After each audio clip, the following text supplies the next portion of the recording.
may makakasuha pa tayo ni Mayor dito eh. Kaya interview ko muna. Anong pangalan mo? Tekla. Magandang babae pangalan mo, Tekla. Ilang taong ka na? 10. Ang laking bulas, 10 taon lang. Grabe, ang laking taon nito, 10 taon lang. Tekla, may boyfriend ka na? 3.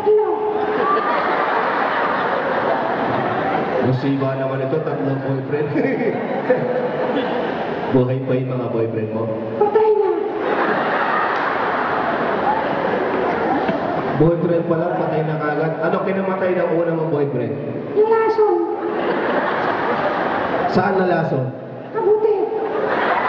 Kumain ng kabuting may lason, kaya namatay. Yung pangalawa? Lason din. May lason din sa kabuti. Sigurado ko yung pangatlo namatay din dahil sa pagkalason sa kabuti, ano? Hindi. Galit ka yata eh.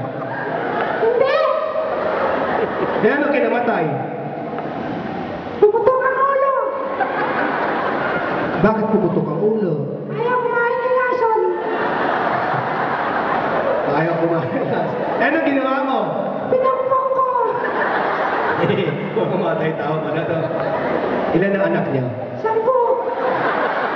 Buwa ka agad, 10 anak ha. Boyfriend mo lang, 10 anak. Sino pinakamatanda? Ha? Sino matanda? Tatay ko. Ayun, 10. Sino pinakamatanda? Lolo ko. Nasaan yung